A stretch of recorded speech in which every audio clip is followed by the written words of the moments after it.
5:31. Do we have any announcements? Nope. Regular business, the first item is public comment. Anyone wishing to make a comment on a topic not on tonight's agenda? Okay. Item B is a request to refer the proposed street acceptance for Major Boyd Drive to the planning board for review and recommendation. Did you want to run through this, Hank? Yes, so the process of town meeting acceptance of a road as a public road, which is essentially a prerequisite for the town to expend public resources on maintenance, whether that's snow and ice operations or longer term maintenance, and eventually repaving, those kinds of things. Has to be a public road. The town can't lawfully expend resources on a private road except in pursuit of this other statute. So Major Boyd Drive, when it went before the planning board for subdivision approval, the expectation of the developer, and I believe the planning board, was that it was being constructed to town standards under the subdivision control law. So the developer is petitioning for town acceptance of the road as a public way, which would essentially have the effect of bringing it into the town's inventory of roads for snow and ice operations and for longer term maintenance. It's a very prescriptive process set out in Mass General Law, and what's in your packet tonight is both a street acceptance plan, which shows the layout of what's proposed for acceptance. It's a very bare bones plan. It's just a survey outline of the right of way. It doesn't have it is different than the as-built plan, which is something different. So what you have in front of you is the proposed street acceptance plan and the proposed deed, which, if town meeting votes to accept the road as public, would be the conveyance, and at that point it would become the town's property. So like I said a minute ago, there's a very prescriptive process set out in Mass General Law. Worked with Jen Geary to put together this 3-page document, which hopefully you find helpful, and hopefully the planning board finds helpful when they get this presumably on Tuesday, assuming it's referred out tonight. But this sets out, kind of with citation of chapter and verse, how the process follows, and it's the same here in West Newbury that it would be in any other town. It's all set out by statute. So basically where we are right now is for the board to consider voting its intention to lay out the way as public and to refer the petition and layout plan to the planning board. If you take that vote tonight, the planning board would then have 45 days from that referral to make its report back to the board. They do not need to have a public hearing. That would be a public meeting, and they would do that presumably only on confirmation by the third-party engineer that the as-built plan documents that the plan was in fact built. The street was in fact built according to plan. So the as-built plan has those details of not just the layout, but where the edge of pavement, where the drainage infrastructure, curbing, all of that type of thing. So that's been submitted by the developer to the that I believe is under review by Meridian Engineering as a third-party review. So I don't know if Meridian is going to get back to the planning board for next week, or if it's going to be a couple of weeks out. It frankly doesn't matter to us. Once this referral is made, they have 45 days, and Just to hold a hearing, not not a hearing, just a public meeting. Okay. So presumably they would only come back with their report to the board once they get confirmation that it was built properly.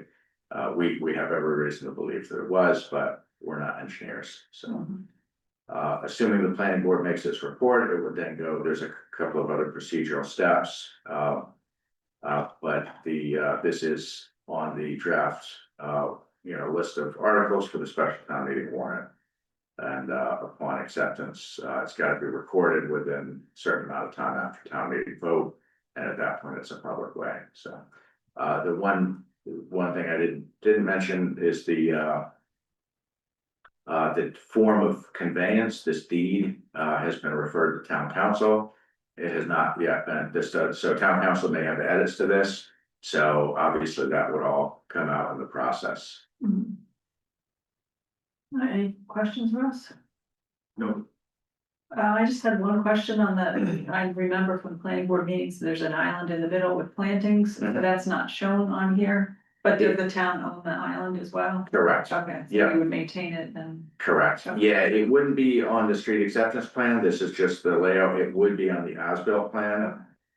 And so that is something that, Chris, if you can, and just to introduce for those who might be watching from home, we're joined tonight by Chris Riley, our new town planner.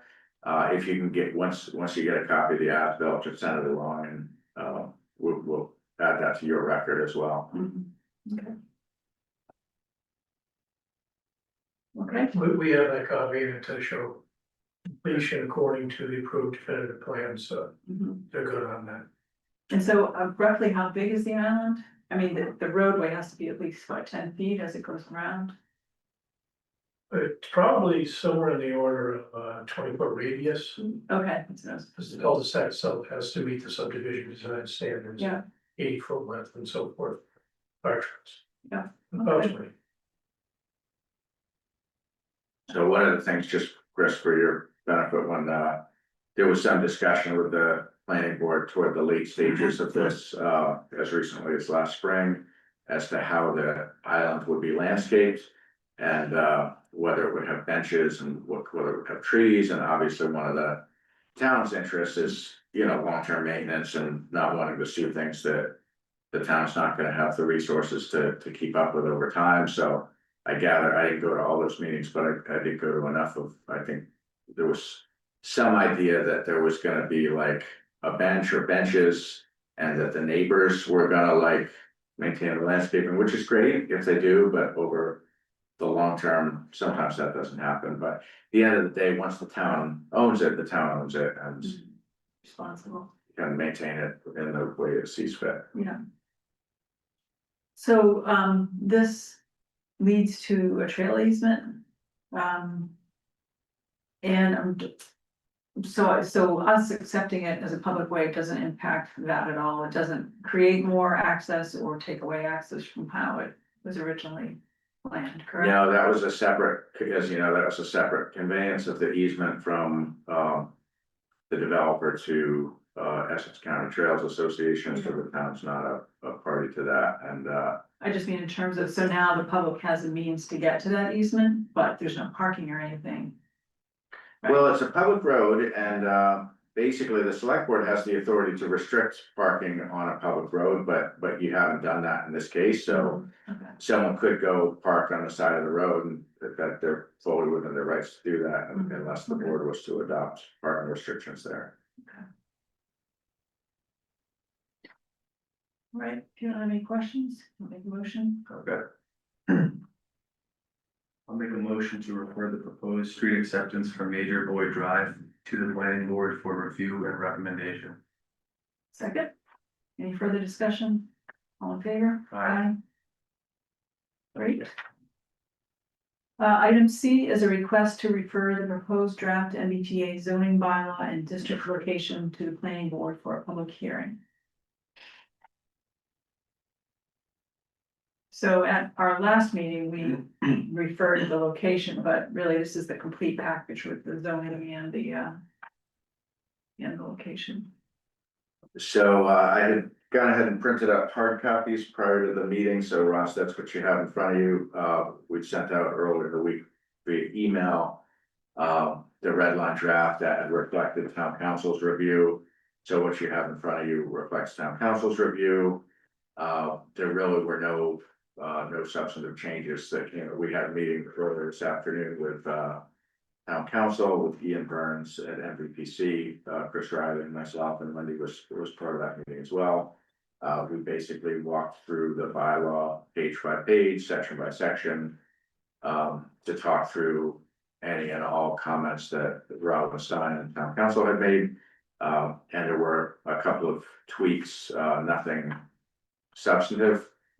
So I wanted to have this in front of you so that if you, assuming you vote to refer to the planning board, that this is the document that would be sent to them. And this would be the subject of the public hearing that would open on October 7th. Once that is referred, any change to the language in the bylaw would have to be made within the public hearing. So if this is what's referred tonight, on October 7th, this would be the starting point. So. Yeah, I think the primary changes were, that this bylaw was written previously for the Nat property, and only which part of was gonna be the district. So Mhm. there's the developable area and the open space, and that doesn't apply anymore. So you can see, paragraphs of strike throughs, and that's what it refers to. So it's just a matter of making this bylaw consistent with the new council, which has some different, characteristics.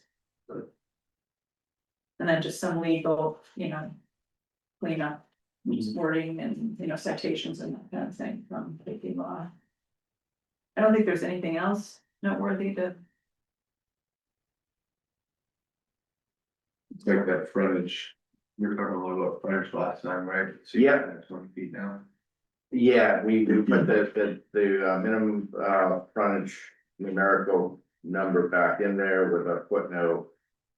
Providing that if it's a development that has access through a recorded easement, that could be used to satisfy the frontage requirement. So it says in the MCMOD, a lot lacking frontage may be developed and used without regard to the lack of frontage, provided that the lot has permanent access to a public way over land that is located within the McMod through an easement recorded with Northern Essex District Registry of Deeds. And the language as changed had reflected town council's edits, so. and then the other thing that was removed is the references to mixed use. Originally, there was a possibility of some commercial, and that was struck from this.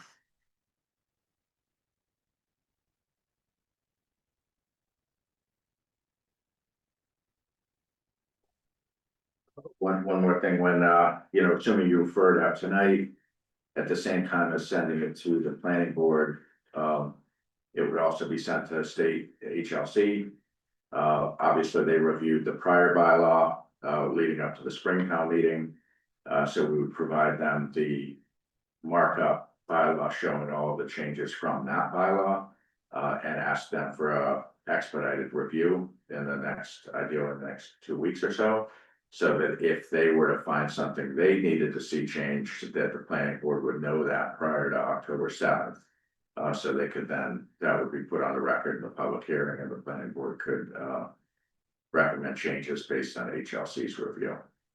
And so if you can just clarify that at the planning board public hearing, they can recommend changes, but they're not changing the bylaw. That's correct, yeah, the form of bylaw that goes to voters is squarely the select board's authority. Town council has confirmed that many times, including again today. It is right in Mass General Law, chapter 40, section 5. She said it was the first sentence. I didn't confirm that, but she said it's like not a question. It's like the law. It's the select board's warrant. Select board can put the form of bylaw that it wishes. So the planning board's report is non-binding.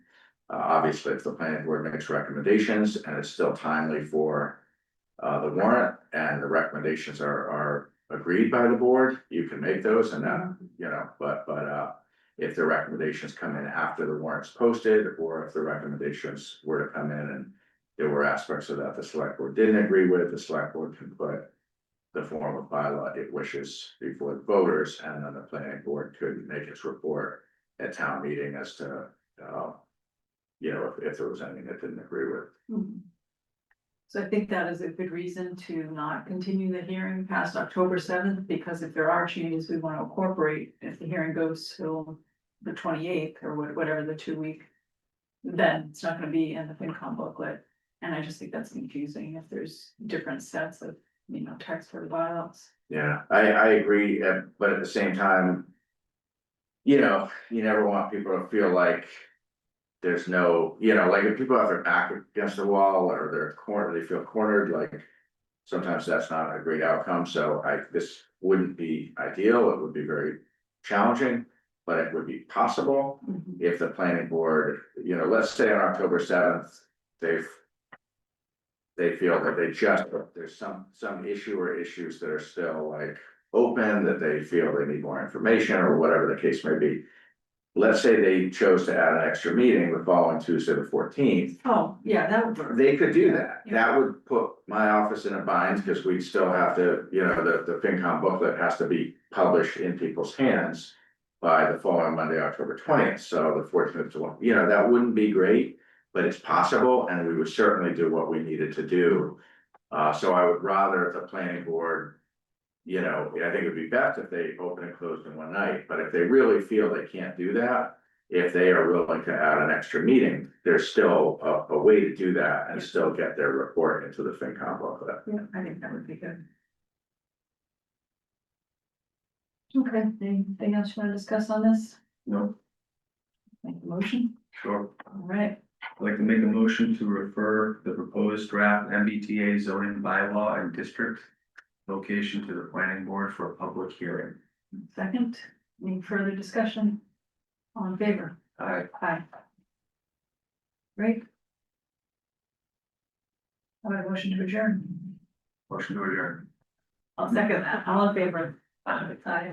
Thanks, Chris. All right. Nice to meet you. Thank you. Good luck with your match, Angus, and I'll look at that stuff later. Okay, thanks a lot, Have a Chris. great weekend. You too. All right, meeting is adjourned. There's no executive session, so the meeting's over. Thanks very much.